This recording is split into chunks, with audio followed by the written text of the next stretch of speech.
Childhood traumas ഇത് ഒരുപാട് പേർക്ക് അനുഭവങ്ങളുണ്ടാവും. പലതരത്തിലുള്ള ചൈൽഡ്ഹുഡ് ട്രോമാസും ഉണ്ട് കേട്ടോ. പലതരത്തിലും അത് എഫക്റ്റ് ചെയ്യാറുണ്ട്. പാരൻറ്റിങ്ങിൽ എപ്പോഴും ശ്രദ്ധിക്കേണ്ട ഒരു കാര്യമാണ്, ഈ ട്രോമാസ് വളരെയധികം കുട്ടികളെ എഫക്റ്റ് ചെയ്യാറുണ്ട്. പാരൻസിനോടൊന്ന് സംസാരിക്കാനോ പാരൻസിനോട് എന്തെങ്കിലും തുറന്നു പറയാൻ പോലും പേടിയാണ്. ചില കുട്ടികൾ പറയുന്ന ഒരു കാര്യമാണ്, ഞാൻ എന്തെങ്കിലും പറഞ്ഞാൽ എൻ്റെ അച്ഛനും അമ്മയ്ക്കും വിഷമമായാലോ വിചാരിച്ചിട്ടാണ് ഞാനെന്ന് പറയും. ചിലർ പറയുമ്പോൾ എനിക്ക് അച്ഛനും അമ്മയും ഭയങ്കര പേടിയാണ്, ഞാൻ എന്തെങ്കിലും പറയുന്നതിന് മുമ്പ് എനിക്ക് എന്നെ തല്ല് കിട്ടുക, ആരുടെ കാര്യമാണെങ്കിലും എനിക്ക് ആ തല്ല് കിട്ടാം, ഇങ്ങനെയും വന്ന് പറയുന്ന കുട്ടികളുണ്ട്.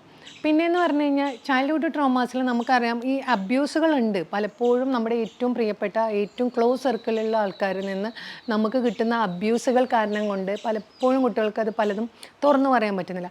ചിലർ ഈ അബ്യൂസിൽ കൂടെ കടന്നു പോയിട്ട് കുറച്ചും കൂടി മുന്നോട്ട് പോകുന്തോറും ഈ ഇങ്ങനത്തെ സെക്ഷൽ ഇൻട്രാക്ഷൻ കേസസ് ഇഷ്ടംപോലെ ആളുകളുമായിട്ട് വരുന്ന കേസസും കാണാറുണ്ട്.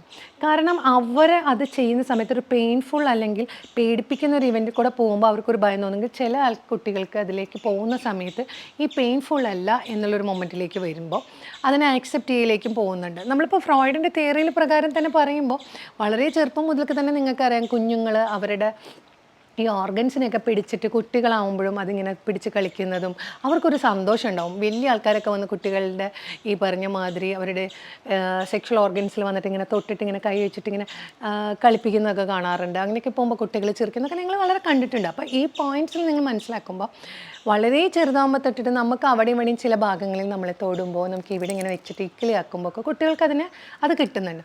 അപ്പോൾ അതേമാതിരി തന്നെ വളർന്നു വരുന്ന സാഹചര്യത്തിൽ വളരെ പെയിൻഫുൾ ആയിട്ടുള്ളൊരു രീതിയിലാണ് വന്നിരുന്നെങ്കിൽ കുട്ടികൾ ചിലപ്പോൾ ഇതിനോടൊരു ഭയക്കുന്നു. പിന്നീട് ജീവിതത്തിൽ മുഴുവൻ അങ്ങനെ ആകുമ്പോൾ ചിലത് അങ്ങനെ അല്ലാത്ത കേസസും വരുന്നുണ്ട്. അപ്പോൾ ട്രോമാസ് എന്ന് പറയുന്ന സമയത്ത് വീട്ടുകാർ എന്തെങ്കിലും ചെയ്യുമ്പോൾ അങ്ങനെയൊക്കെ പറഞ്ഞിട്ടുള്ളതുണ്ടാവും. ചില കേസസിൽ എന്താണെന്ന് വെച്ച് കഴിഞ്ഞാൽ ഈ കുട്ടികൾ ട്യൂഷനൊക്കെ പോകുമ്പോൾ മടിയിൽ കൊണ്ടുപോയിട്ട് ഇരുത്തും, ഇവരെ മടിയിലിരുത്തും. അപ്പോൾ കുട്ടി വന്നിട്ട് ഇങ്ങനെ ഇരിക്കുമ്പോൾ പറയുന്നൊരു കാര്യമാണ്, എന്നെ ഇങ്ങനെ മടിയിലാണ് ഇരുത്തിയതെന്ന് ഇങ്ങനെ ചോദിച്ചു വരുമ്പോഴാണ് അറിയണത്. അപ്പോൾ ഇവിടെയൊക്കെ എന്താണെന്ന് വെച്ച് കഴിഞ്ഞാൽ കുട്ടി പല രീതിയിലാണ് അബ്യൂസിന് വിധേയമാകുന്നത്. അപ്പം നമ്മളിത് അറിയുന്നില്ല. അപ്പോൾ പലപ്പോഴും നമ്മൾക്ക് ഈ കുട്ടികളുമായിട്ട് സംസാരിക്കുമ്പോൾ കുട്ടിയെ കുറ്റപ്പെടുത്താൻ നിൽക്കാതെ എന്താ ഉണ്ടായേ, എങ്ങനെ ഉണ്ടായേ എന്നുള്ളത് നമ്മൾ സംസാരിക്കുമ്പോൾ എപ്പോഴും കുട്ടിക്ക് നല്ല പോലെ സമയം കൊടുത്തിട്ട് അവരെ കൊണ്ട് നമ്മളിങ്ങനെ പതുക്കെ ഇങ്ങനെ പറഞ്ഞ് അവരെ കൊണ്ടുവരണം. ഒരിക്കലും നമ്മളിങ്ങനെ ഫോഴ്സ് ചെയ്തിട്ട് അവരെ കൊണ്ടുവരുത്. അവരെ ഭയപ്പെടുത്തുന്നു, അല്ലെങ്കിൽ നമ്മൾ ഭയങ്കര അയ്യോ എൻ്റെ കുട്ടിക്ക് ഇങ്ങനെ സംഭവിച്ചല്ലോ എന്ന് പറഞ്ഞിട്ടുള്ള വലിയ ഓളിയിട്ടുള്ള കരച്ചിലോ പരിപാടികളോ, അല്ലെങ്കിൽ കുട്ടിയോട് നീ എന്തിനാ അങ്ങോട്ട് പോയാൽ അങ്ങനെയുള്ള ദേഷ്യപ്പെടുന്നോ, ഇതൊന്നും ചെയ്യാൻ പാടില്ല. വളരെ കൂളായിട്ട് വേണം കുട്ടികളെ ഇതാവാൻ വേണ്ടിയിട്ട്. ഇത് ഈ ഒരു ഫിസിക്കൽ അബ്യൂസും ഇങ്ങനത്തെ കാര്യങ്ങൾ. ദെൻ വാട്ട്സ് അബൌട്ട് ഈ വാക്കുകൾ കൊണ്ട് വെർബൽ അബ്യൂസ് എന്ന് പറയുന്നതും വളരെയധികം കുട്ടികളെ എഫക്റ്റ് ചെയ്യുന്നൊരു കാര്യമാണ്. പലപ്പോഴും നീ ഒന്നിനും കൊള്ളാത്തതാണ്, നിന്നെക്കൊണ്ട് ഒന്നിനും കൊള്ളില്ല, നീയൊക്കെ എന്തിനാണ് എനിക്ക് വന്നത്, നിന്നെ എനിക്ക് ജനിച്ച് തന്നെ എൻ്റെതായി, അവരാണ് നല്ലത് പറഞ്ഞാൽ ഇടയ്ക്ക് കമ്പാരിസനും കൂടി നടത്തും. നിൻ്റെ ബ്രദർ ഇങ്ങനെയാണ്, നിൻ്റെ സിസ്റ്റർ ഇങ്ങനെയാണ്, എനിക്ക് മാത്രമേ ഇങ്ങനെ വന്നത് എന്നൊക്കെ പറയുമ്പോഴും ഇതാണ്. പിന്നെ നീ എന്നും വന്നു തുടങ്ങിയാൽ ഞങ്ങൾ തമ്മിലുള്ള വഴക്കിനെല്ലാം എന്നും കാരണമായി. അപ്പോൾ ഈ കുട്ടിയുടെ ഉള്ളിലേക്ക് കുട്ടിയാണ് ഈ പ്രശ്നങ്ങൾക്കൊക്കെ കാരണം എന്നാവാണ്.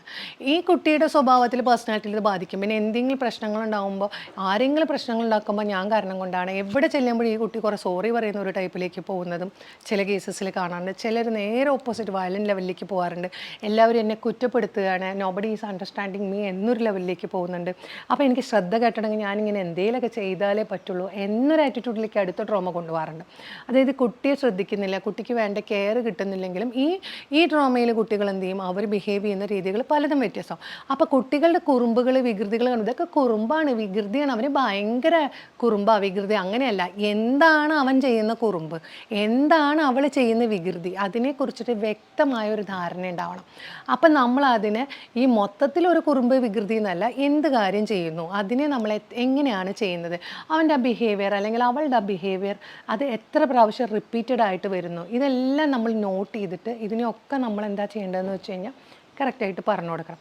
അപ്പോൾ എവറി സിറ്റുവേഷനിൽ നമ്മൾ കാണുന്ന ഒരു കുഴപ്പം എന്താണെന്ന് വെച്ച് കഴിഞ്ഞാൽ, ഈ പാരൻസ് വന്ന് കുട്ടികളെക്കുറിച്ചുള്ള കുഴപ്പങ്ങളും കാര്യങ്ങളും പറയുമ്പോൾ അവർ ലിസ്റ്റ് ഔട്ട് ചെയ്ത് കുറേ പ്രശ്നങ്ങൾ പറയും. പക്ഷെ നമ്മൾ എന്ത് ചെയ്യേണ്ടതെന്ന് വെച്ചാൽ ഈ കുട്ടിയുടെ ബിഹേവിയർ എന്താണെന്ന് നോക്കണം. കുട്ടി കാണിക്കുന്നത് എന്താണോ അതെന്താണ്, ഇവർ പറയുന്നത് തമ്മിൽ മാച്ചപ്പ് ആണോ, ഇതൊക്കെ നമ്മൾ നോക്കണം. അപ്പോൾ അതിൽ ഏറ്റവും പ്രശ്നകരമായിട്ടുള്ള കാര്യം എന്താ, ഈ കുട്ടിയുടെ ലൈഫിന് തന്നെ അപകടമാവുന്നതോ പബ്ലിക്കായിട്ടുള്ള ഇതിലേക്ക് വരുന്നതോ, ഇതെല്ലാം നമ്മൾ നോക്കിയിട്ട് ആ ഒരു ബിഹേവിയറിനെ നമ്മൾ എടുത്തിട്ട് റെഡിയാക്കുന്നതിനാണ് നമ്മൾ നോക്കുന്നത്. അപ്പോൾ പാരൻസിന് അവർക്ക് അവരുടെ പ്രശ്നങ്ങൾ, അവരുടെ പ്രസ്റ്റീജ് അങ്ങനെ പല രീതിയിലും പോകും. പിന്നെ ഈ പാരൻസ് തന്നെ പലപ്പോഴും കുട്ടികളോട് പറയുന്ന ഈ വാക്കുകൾ തന്നെ ഞാൻ പറഞ്ഞില്ലേ, വെർബൽ ട്രോമയിലേക്ക് പോവാറുണ്ട്. പിന്നെ അടിക്കുന്നത്, ഇതും കുട്ടികളെ അടിക്കുന്നതും വഴക്കുന്നാവുമ്പം എന്തിനാണ് തല്ലുന്നത്, എന്തിനാണ് അടിക്കുന്നത് പോലും ദേ ഡോണ്ട് നോ. അവർക്കറിയില്ല എന്തിനാ അവരെ തല്ലുന്ന. പിന്നെ വീട്ടിലുള്ള മറ്റുള്ള ആൾക്കാരോടുള്ള ദേഷ്യത്തിനാവുന്നു. പിന്നെ ഒരു കൂട്ടരുണ്ട് ഓവറായിട്ട് ഈ പാമ്പർ ചെയ്തിട്ട് എല്ലാറ്റിനും ഉണ്ടാവും. അപ്പോൾ ഈ ഒരു വീട്ടിൽ തന്നെ കുട്ടിക്ക് വേണ്ട എല്ലാ സൗകര്യങ്ങളും ഒരുക്കി കൊടുത്ത് എല്ലാം ശരിയാക്കി കൊണ്ടുവരുമ്പോൾ ഒരു കുട്ടി ഒരു മിസ്റ്റേക്ക് ചെയ്യുമ്പോൾ അത് ചെയ്ത് തെറ്റാണെന്ന് പറയുമ്പോൾ അടുത്ത ആൾ വന്നിട്ട് നീ കുട്ടീനെ ചീത്ത പറയണത്, എന്തിനാണ് നീ ചീത്ത പറയണത്, ഇനി നീ ചീത്ത പറയണം, അപ്പുറത്തെ ആൾ മറ്റേ ആൾ ചീത്ത പറയുക. ഇതെല്ലാം പ്രശ്നങ്ങളാണ്. ഇനിയിപ്പോൾ സിംഗിൾ പാരൻറ്റിങ് ഉണ്ടാവും, അവിടെയും ഇഷ്യൂസ് ഉണ്ടാവും. ഇനി പാരൻസ് രണ്ടുപേരുണ്ടെങ്കിലും മിക്കവാറും മദറിൻ്റെ ഡ്യൂട്ടിയാണല്ലോ കുട്ടിയെ നോക്കലും വളർത്തിക്കൊണ്ടുവരലും ഒക്കെ. അങ്ങനെയല്ല, നിങ്ങൾ ജോലി കഷ്ടപ്പെടുന്നു ഒക്കെ സമ്മതിച്ചു, പക്ഷെ കുട്ടിയുടെ ഒരു വളർച്ചയിൽ കുട്ടിയുടെ ഇമോഷൻ സൈഡ് വളരുന്നതിന് പാരൻസ് രണ്ടുപേരുടെയും സപ്പോർട്ട് വേണം. ഇപ്പോൾ പുറമേ ഉള്ളവരാണെങ്കിലും നിങ്ങൾ സംസാരിക്കേ, കുട്ടിയോട് സംസാരിക്കണം, അവൻ എന്താ ഫീൽ, അവൾക്ക് എന്താ ഫീൽ ചെയ്യണമെന്ന് നോക്കണം. ആ ഒരു കണക്ഷൻസ് എപ്പോഴും ഉണ്ടാവണം. എന്തൊരു കുറുമ്പ്, എന്തൊരു വികൃതി എന്താണെങ്കിലും എന്താണ് എക്സാക്ട് ബിഹേവിയർ, എന്ത് പാറ്റേൺ ആണ് കാണിച്ചിരിക്കുന്നത്, എന്തുകൊണ്ടാണ് കാണിച്ചത്. പലപ്പോഴും കുട്ടികൾ കാണിക്കുന്ന പലതും വേറൊരു ആൾക്കാർ കുട്ടികളോട് ചെയ്തായിരിക്കും. ഇങ്ങനത്തെ കേസസ് ഉണ്ടായി. കുട്ടി കാണിക്കുന്ന ബിഹേവിയർ പാറ്റേൺ കണ്ടിട്ട് കുട്ടി എല്ലാവരും ഭയങ്കര മോശമായിട്ടൊക്കെ പറഞ്ഞു. പിന്നെ നമ്മൾ അന്വേഷിച്ച് വരുമ്പോൾ ഈ കുട്ടിയോട് വേറൊരാൾ ഇങ്ങനെ ഒരു അബ്യൂസീവ് ലെവലിൽ പെരുമാറിയത് കൊണ്ടാണ് ഈ കുട്ടി അങ്ങനെ ചെയ്തത്. അത് നമ്മൾ ശ്രദ്ധിക്കേണ്ട ഒരു കാര്യമാണ്. അപ്പോൾ എപ്പോഴും നമ്മൾ മനസ്സിലാക്കേണ്ട ട്രോമാസ് പലതരത്തിലുണ്ട്. ഞാൻ 1-2 ട്രോമാസേ പറഞ്ഞുള്ളൂ. എപ്പോഴും ചൈൽഡ്ഹുഡ് ട്രോമാസ് ഉണ്ടെങ്കിൽ അതിനെ ഹീൽ ചെയ്യണം. ഇന്നർ ചൈൽഡിൽ ഉണ്ടാകുന്ന മുറിവുകളും കാരണങ്ങളും കുട്ടികളെ ഭയങ്കരമായിട്ട് ബാധിക്കും. അത് വലുതായി കഴിഞ്ഞാലും അതേ സംഭവം റിപ്പീറ്റഡ് ഇങ്ങനെ പലപ്പോഴും ഇങ്ങനെ തന്നെ എൻ്റെ ജീവിതത്തിൽ എപ്പോഴും വരണത്. എപ്പോഴും ഞാൻ ഒരാളെ സെലക്ട് ചെയ്യുമ്പോൾ ഇങ്ങനെയാണ് വരണത്, എന്നെ എല്ലാവരും ഇങ്ങനെ ചെയ്യണം. ഇത് നിങ്ങൾ പലപ്പോഴും കേട്ടിട്ടുണ്ടാവും. ഇതെല്ലാം ഇങ്ങനെ വരുന്നത് because of these childhood traumas. ഇതേ സെയിം സിറ്റുവേഷൻ വീണ്ടും ഹീൽ ചെയ്യാതെ വീണ്ടും വരുമ്പോൾ ഇങ്ങനെ വരും. അപ്പോൾ എപ്പോഴും നമ്മൾ നോക്കേണ്ടത് എന്താണെന്ന് വെച്ച് കഴിഞ്ഞാൽ, നമ്മൾ വളരെയധികം നമ്മൾ പറയാറുണ്ട് ഈ കമ്പാരിസൺ നടക്കുക, തോന്നിയ മാതിരി കുട്ടികളെ വെച്ചിട്ട് പറയുക, സംസാരിക്കുക, നിങ്ങളുടെ ദേഷ്യം അവരിലേക്ക് കൊണ്ടുവരിക.